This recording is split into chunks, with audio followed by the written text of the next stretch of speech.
Olá! Essa semana várias pessoas me procuraram porque o filho, a filha de 13 a 15 anos aproximadamente está com diagnóstico de escoliose e precisa fazer fisioterapia.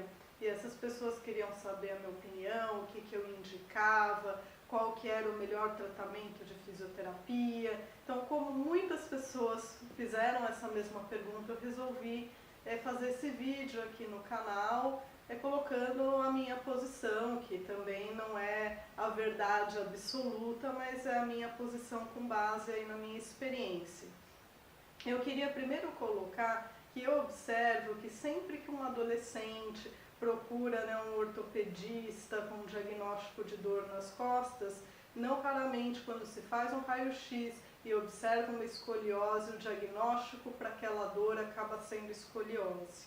Assim como eu também observo que uma pessoa lá na faixa dos 60 anos, quando tem uma dor, seja nas costas, seja no joelho, e procura o ortopedista e faz um raio-x e percebe na ausência, por exemplo, de situações como hérnia discal, algum tipo de lesão de ligamento de joelho ou de menisco, o diagnóstico acaba sendo artrose.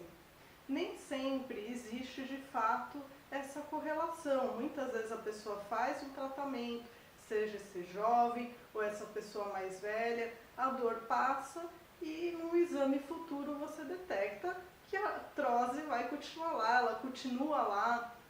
Você pode detectar que aquela escoliose continua lá e a pessoa não tem mais dor, portanto não havia aquela correlação. Na maioria das vezes, eu acredito realmente que não tem essa relação da escoliose com o quadro de dor. Lógico que existem casos que são graves, de escoliose realmente, que é uma escoliose muito grave, mas a maioria dos casos eu não acredito nisso. Calma, não estou aqui para desvalorizar o diagnóstico, porque ele precisa sim ser investigado, eu já vou explicar por quê, e vocês vão ver que a minha posição em relação ao tratamento não é muito diferente do que se aplica mesmo quando se faz esse tipo de diagnóstico, tá certo? Então, eu queria dizer que eu estou fazendo esse discurso inicial para acalmar os pais, porque eu vejo que a maioria fica desesperado, porque já tem aquela visão do que viu no filme, ou que soube de alguém que ficou inválido, e já fica pensando, meu Deus, meu filho nessa idade já está com dor, isso vai ser progressivo. Calma, a maior parte da população tem escoliose e nem sabe, nem tem dor. A maioria das escolioses não serão progressivas, limitantes, incapacitantes. Agora, como eu disse, isso não quer dizer que não precisa ser investigado. Então, a escoliose, ela é uma adaptação do corpo, é um desvio lateral da coluna. Então, é um desvio assim para o lado, a pessoa acaba ficando assim com a coluna torta, como se fosse um C para os lados. E esse desvio acontece como uma adaptação de alguma informação equivocada que esse corpo está recebendo. Por exemplo, quando a pessoa tem uma perna mais curta do que outra, o corpo vai precisar se adaptar àquela alteração de comprimento, fazendo esse desvio lateral. Por isso, uma das coisas que eu acho muito importante, tem alguns vídeos sobre captores aqui no canal, e eu acho muito importante a avaliação de um fisioterapeuta que trabalhe com posturologia, ou seja, que avalie captores, que são pés, os olhos e a boca. Esses captores, eles influenciam na nossa postura. Então, por exemplo, uma perna mais curta, mas também quem trabalha com posturologia vai avaliar pisada, eixos. No caso dos olhos, musculaturas dos olhos, e se há uma diferença. A mesma coisa em relação à boca. Mas também é importante passar com oftalmo anualmente, porque se existe uma diferença, por exemplo, de uma miopia, de um olho para outro, o corpo vai se adaptar, porque ele está recebendo informações diferentes de um lado e de outro. A mesma coisa em relação à mordida, precisa passar num dentista. Às vezes a pessoa, inclusive, come mais de um lado do que do outro, tem ausência de dentes. Existem coisas que precisam ser corrigidas. Não estou falando aqui de estética, daquele dente torto que você tem, não é isso. Né? Muitas vezes você não tem todo o alinhamento e não é que o seu captor não esteja funcionando adequadamente. Eu estou dando exemplos de mordidas aqui, que é bem comum alterar aí o captor, tá certo? Uma vez feita, então, essa avaliação dos captores, que é bem minuciosa, às vezes entra com palmilhas, exercícios. O fisioterapeuta, quando recebe uma pessoa que tem dor, ele precisa fazer uma avaliação da dor e determinar, por exemplo, se essa dor é de origem mecânica ou se é postural.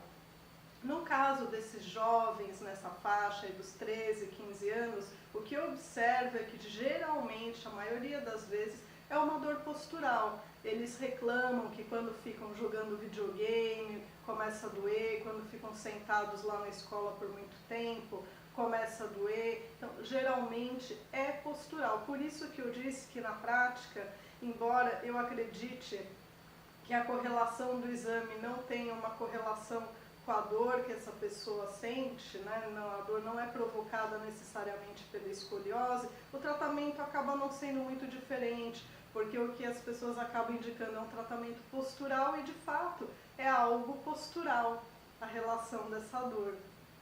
Então, existem várias técnicas posturais. A mais comum, a mais indicada pelos médicos, acaba sendo o RPG, mas existem outras técnicas, por exemplo, Pilates, que também é bastante conhecido. É importante verificar o perfil desse jovem, né? Porque o Pilates, por exemplo, é uma técnica mais dinâmica, o RPG já mais estático. Enfim, toda a técnica precisa ser adequada aí, né? Precisa ser avaliado qual o perfil desse jovem e qual que é a melhor técnica postural para esse caso. Ainda assim, acho interessante fazer uma avaliação dos captores associados, porque se você fez um trabalho postural, mas tem uma alteração de captor que não foi corrigida, a tendência é você perder os benefícios ou parte dos benefícios conquistados. Então, eu acho interessante essa associação. Muitas pessoas trabalham só com a posturologia e têm resultados, e muitas pessoas também trabalham aí só com um RPG, referências, resultados, mas eu acredito nessa associação como algo bastante interessante. Eu conversei antes de gravar esse vídeo com uma colega minha, que é uma referência na cidade dela, em RPG, ela trabalha bastante com isso. E ela confirmou para mim que o principal diagnóstico que ela recebe nessa idade é de escoliose, que no geral eles não gostam muito do RPG, mas que eles toleram e que ela tem excelentes resultados, em que inclusive ela atende os casos que são casos graves, né, e que usam inclusive colete e que ela consegue resultados excelentes. Tá certo? Então é interessante eu colocar essa posição dela. E uma das coisas que ela me falou que eu achei bastante interessante é que uma das queixas é a queixa de dor, mas muitas vezes essas pessoas são encaminhadas porque os pais detectaram uma alteração postural, ficaram preocupados e resolveram buscar o médico, buscar esse tratamento. Então eu queria também aqui abrir um parênteses, né? Aliás, um pouco mais do que um parênteses, para falar uma coisa muito importante. Eu já vi várias vezes isso. Muitas vezes os pais ficam com aquela expectativa de que o filho vai fazer um tratamento, como o RPG, por exemplo, e que ele vai ficar com uma postura de protagonista de filme de ação. Aquela postura aberta, né, que todo mundo acha bonito, que acha estético. É importante colocar que o que essas pessoas têm em comum nessa faixa etária, dos 13 aos 15 anos, é uma explosão hormonal, uma alteração hormonal significativa. Evidentemente, essa alteração hormonal mexe com o corpo, modifica a forma do corpo, então modifica a postura. e também mexe com o emocional, a forma como esse jovem lida com toda essa mudança. É uma fase difícil, não raramente é uma fase de fechamento, eles ficam mais largados, é algo esperado nessa faixa etária, então é bem comum esses quadros de dor de origem postural por conta dessas mudanças hormonais que estão acontecendo. Isso não quer dizer que nós não devemos dar bola, é importante sim orientar, ficar atento, mas não espere que seu filho vai ter uma postura que não é compatível com o que ele está vivendo. Então, quem trabalha aí com postura, sabe dessa responsabilidade que o profissional tem, que ele não está mexendo só com o corpo, mas ele está mexendo também com o emocional. E aí eu também já aproveito, né, aqui para colocar que isso não vale só para os jovens, né, mas todos nós. A nossa postura, ela é um reflexo da nossa forma de ser, da nossa personalidade, das experiências que a gente viveu. Então, uma pessoa tímida, ela tem que ser mais fechada, uma pessoa expansiva, mais aberta, e isso também precisa ser respeitado, isso precisa ser conversado.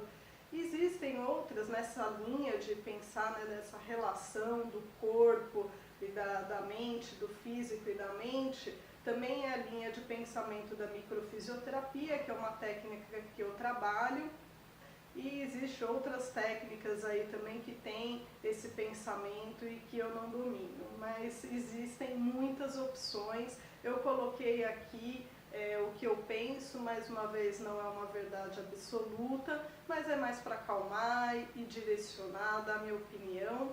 Espero ter ajudado e até a próxima.